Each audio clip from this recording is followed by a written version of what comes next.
예수님의 이 부활은 우리에게 구원을 주신 놀라운 사건입니다. 또한 예수님을 따르는 제자들에게는 예수님을 따르는 그 제자의 길, 즉 십자가의 그 길이 죽음과 사망이 존재하는 길이 아닌 생명과 승리만이 있는 길임을 또 증거하는 사건이기도 합니다. 그러므로 주님의 십자가의 길을 따르는 우리 제자들은 이 부활의 소망을 가지고 제자의 길을 따르게 됩니다. 부활의 소망으로 주님의 길을 따르고 계신가요? 아멘. 오늘 우리가 함께 읽은 이 본문 말씀은 예수님께서 예루살렘 입성 전에 있었던 사건을 그리고 있습니다. 이 마가복음을 통해서 특별히 예수님께서 예루살렘으로 향하는 그 과정들을 통해서 예수님을 따르는, 즉 십자가의 길을 따르는 제자들은 어떠한 삶을 살아야 하는가, 그들은 어떠한 자들인가를 증거하고 있습니다. 특별히 오늘 맹인 바디메오의 이 사건은 그 제자도의 마지막 말씀이기도 합니다. 그래서 오늘 말씀을 통해서 제자란 누구이며 또 제자란 어떠한 삶을 사는지를 살펴보고 부활의 소망으로 그 길을 순종하는 저와 여러분이 되시기를 소망합니다. 아멘. 오늘 1절에 보면 여리고성이 등장합니다. 우리가 이 사건을 살펴보기 전에 당시 이 여리고성의 상황들을 좀 살펴보기를 원하는데요. 당시 여리고성 안에는 이 유월절, 즉 명절을 지키기 위해 예루살렘으로 향하는 이 순례객들이 많이 있었습니다.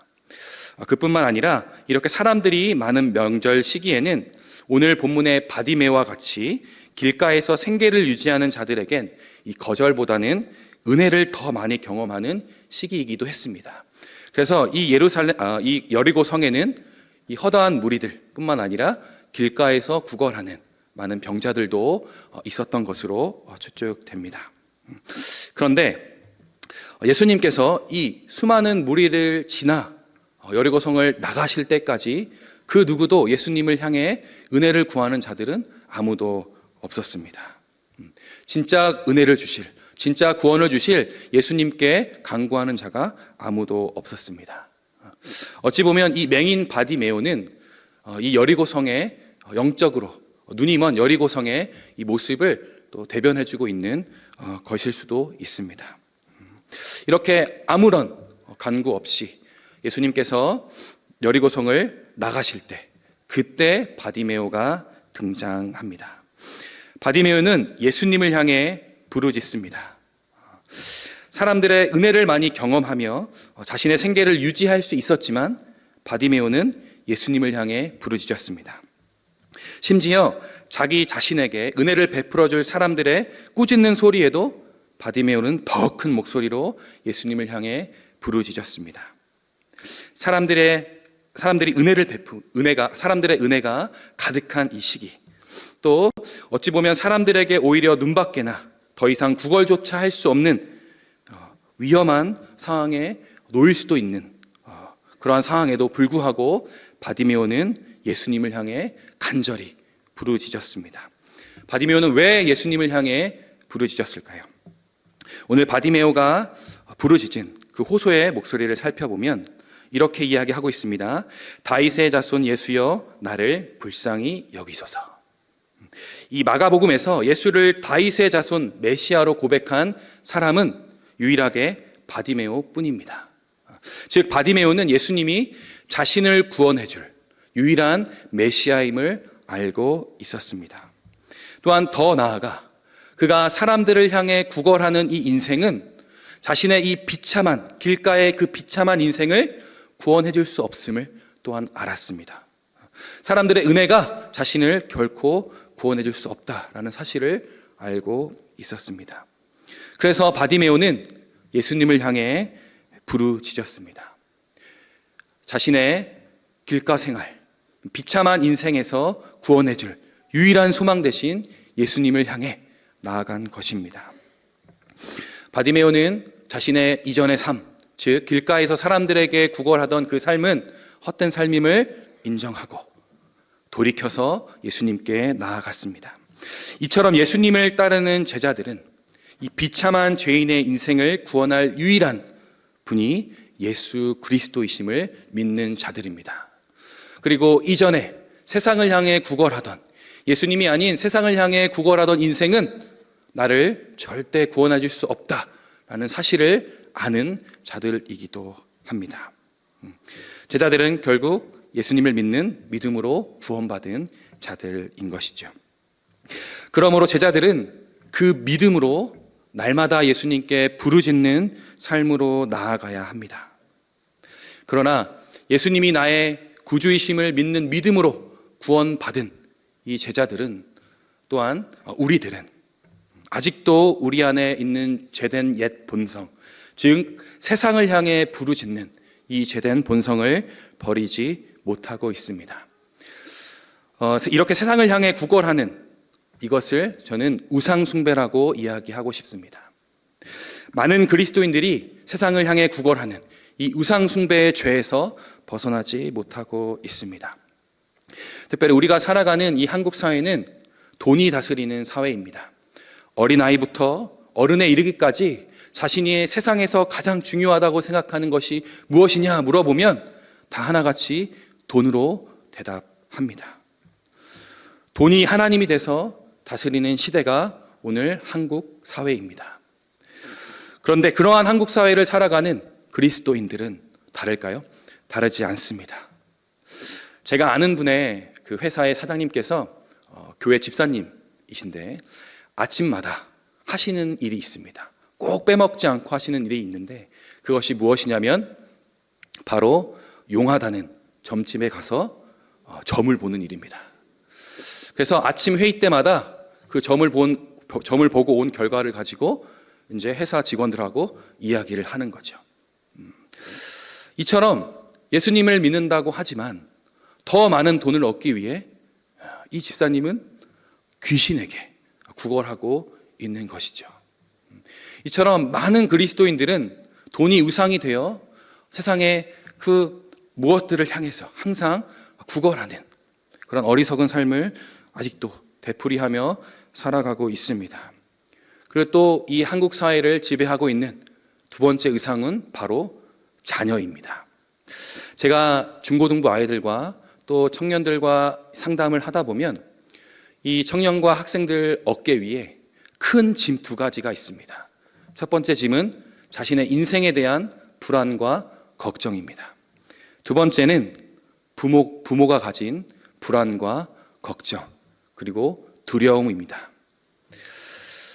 우리 한국 사회에서 이 부모님들은 아이들을 향해 자신의 불안과 걱정, 두려움을 호소합니다. 그뿐만 아니라 이 자녀들을 통해서 자신의 결핍으로 생긴 이 불안함과 두려움을 해결받기 원합니다. 그래서 자녀들에게 기대합니다.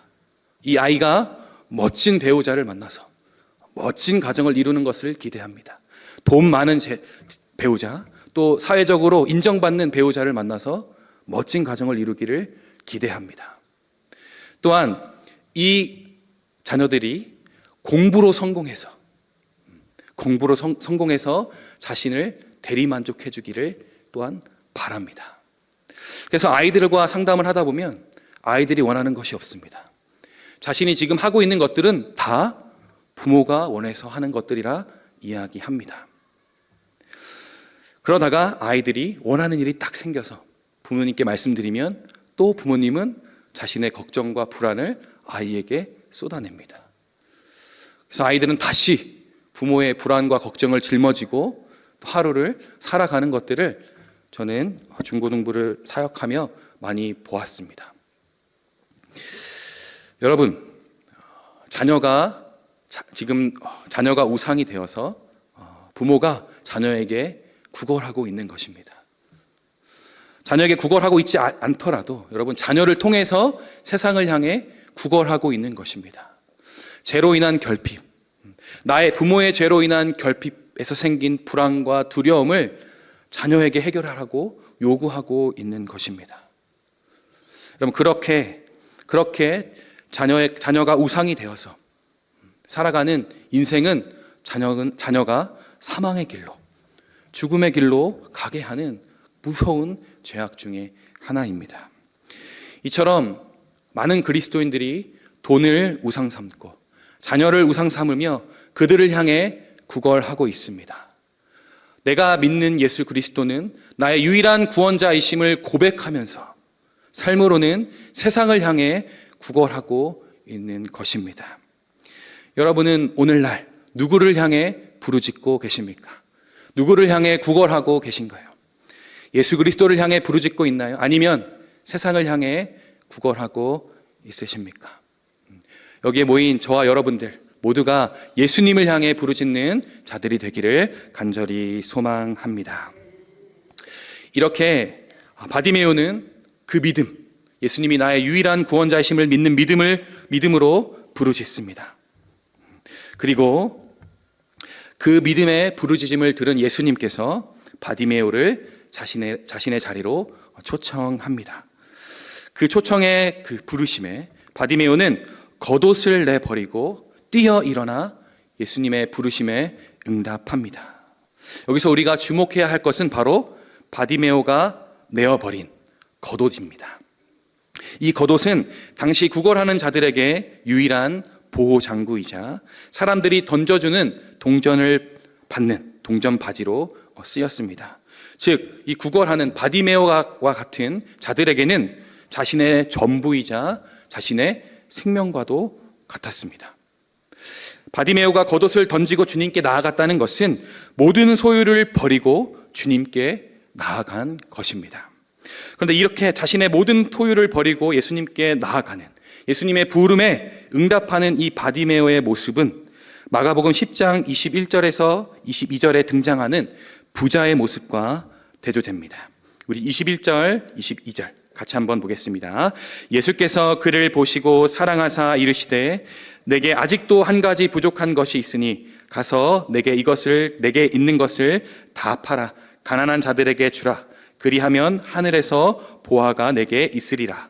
그리고 와서 나를 따르라 하시니 그 사람은 재물이 많은 고로 이 말씀으로 인하여 슬픈 기색을 띠고 근심하며 가니라. 이 부자는 자신의 소유를 버리지 못하고 예수님의 초청을 거부했습니다. 그러나 바디메오는 예수님의 초청에 자신의 모든 것을 버리고 따랐습니다. 즉 예수님이 나의 전부입니다 라는 믿음의 고백으로 나아간 것입니다. 이처럼 예수님의 제자는 자신의 소유를 버리는, 즉 예수님이 나의 전부입니다 라는 믿음을 가지고 주님의 부르심에 응답한 자들입니다. 그래서 바디메오뿐만 아니라 예수님의 12제자들도 동일한 소유를 버리고 주님을 따르는 믿음으로 나아갔습니다. 마가복음 1장 8절에 보면 곧 그물을 버려두고 따르니라 말씀하고 있습니다. 또 마가복음 1장 20절에 보면 곧 부르시니 그 아버지 세베대를 품꾼들과 함께 배에 버려두고 예수를 따라가니라 그렇게 증거하고 있습니다. 여러분, 이처럼 제자들은 자신의 전부를 버린 자들입니다. 그리고 예수님을 나의 전부로 믿는 믿음을 가진 자들입니다. 그런데 여러분, 이렇게 예수님의 나의 전부임을 고백하는 이 믿음은 이 제자의 삶 가운데 나의 소유를 버림에서 드림으로 제자의 삶 가운데 요구되어진다라는 거죠. 이 버림의 믿음이 드림의 믿음으로 요구되어집니다. 그것의 대표적인 인물이 바로 아브라함입니다. 창세기 12장 1절에 보면 여호와께서 아브라함에게 이르시되 너는 너희 고향과 친척과 아버지의 집을 떠나 내가 내게 보여줄 땅으로 가라 이렇게 명령하십니다. 아브라함은 그의 고향과 친척, 아버지의 집을 버리고 하나님의 백성으로서의 삶을 살아갑니다. 하나님의 초청에 버림의 믿음으로 응답한 것이죠. 그런데 하나님께서는 아브라함에게 다시 한번 그 믿음을 요구하십니다. 창세기 22장 2절 우리 같이 한번 읽어보겠습니다. 시작.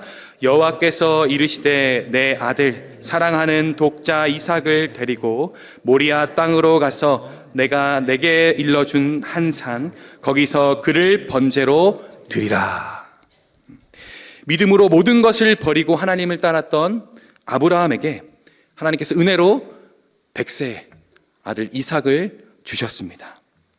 그런데 이 100세에 얻은 너무나도 소중한 이 아들을 하나님께서 나에게 바치라, 나에게 드리라 그렇게 요구하고 있습니다. 아브라함의 버림의 이 믿음이 그 제자의 삶 가운데, 아브라함의 삶 가운데 드림의 믿음으로 요구되어지는 것을 볼 수 있습니다. 아브라함은 어떻게 했을까요? 이 버림의 믿음을 끝까지 지켜서 드림의 믿음으로 이삭을 하나님께 드립니다. 자신의 하나뿐인 아들을 포기한 것이죠. 이처럼 하나님께서 주신 것들을 우리는 언제든지 다시 하나님께 드리는 믿음으로 나아가야 합니다. 우리가 주님을 따르며 하나님께 받은 것, 그것은 우리가 가진 물질일 수도 있습니다. 또 우리의 자녀나 가족이 될 수 있습니다. 더 나아가 예수 그리스도로 새로운 삶을 얻은 나 자신일 수도 있습니다. 제자인 우리는 언제든지 예수님 하나님께서 요구하실 때 믿음으로 기꺼이 내어드릴 수 있어야 합니다. 저와 여러분, 주님은 전부이십니다 라는 고백으로 또 믿음으로 제자가 되었습니다. 하나님께서 언제든 또 요구하실 겁니다.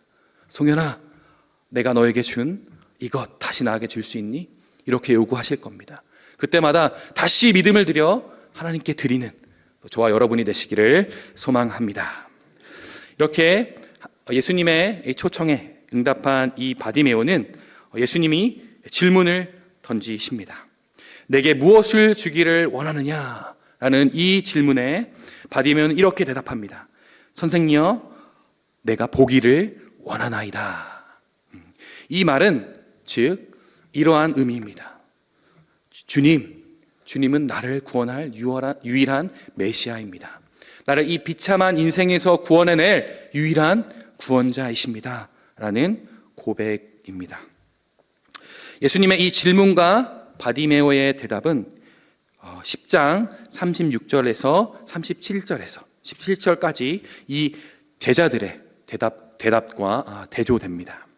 10장 36절에 예수님께서 제자들에게 말씀하십니다. 이르시되 너희에게 무엇을 하여 주기를 원하느냐? 제자들이 대답합니다. 여짜오되 주의 영광 중에서 우리를 하나는 주의 우편에 하나는 좌편에 앉게 하여 주옵소서. 여러분, 바디메오는 믿음으로 자신을 구원해달라고 호소합니다. 그러나 제자들은 자신의 욕망을 성취하기 위해서 대답하고 있습니다. 바디메오는 믿음으로 주님을 따랐지만 제자들은 자신의 욕망의 성취 기회로 예수님을 따랐던 것입니다. 그래서 예수님을 따라 가장 높은 곳에서 가장 높은 섬김을 받기 원했던 제자들은 그러한 섬김을 받지 못했습니다. 오히려 믿음으로 주님을 따랐던 이 바디메오는 가장 낮은 자리, 가장 가망 없는 자리, 가장 천국에서 멀다고 여겨지는 그 자리에서 가장 높으신 하나님의 아들의 섬김을 받아 눈을 뜨게 됩니다. 여러분, 제자는 이처럼 가장 비참한 죄인의 자리에서 가장 높으신 하나님의 아들의 섬김을 받은 자들입니다. 그 섬김과 사랑으로 구원받은 자들이 바로 예수님의 제자들입니다. 그러므로 여러분, 제자인 우리는 가장 낮은 자리에서 섬겨야 합니다. 가장 낮은 자리에서 복음으로 사람들을 섬기는 자들이 되어야 합니다. 가장 낮은 자리가 어디인가요, 여러분? 죄인들을 섬기는 자리입니다. 세라 행복축제여서 여러분 다들 태신자 작정하셨죠? 태신자를 복음으로 섬기는 자리가 우리가 가장 낮아지는 자리입니다.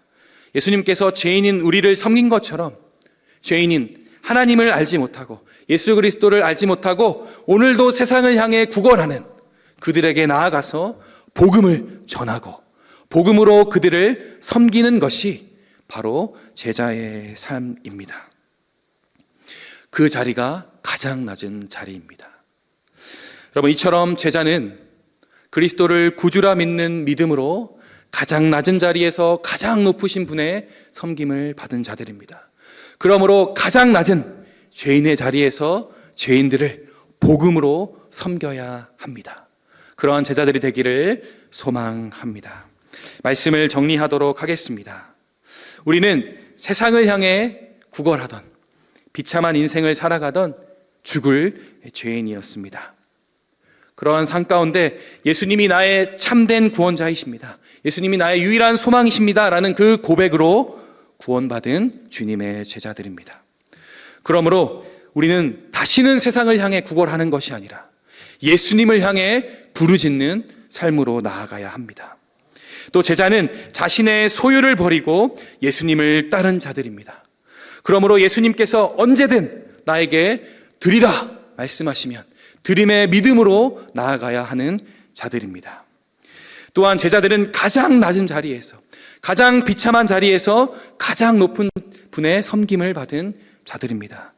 그러므로 우리는 가장 낮은 자리에서 그리스도의 복음으로 죄인들을 섬겨야 합니다.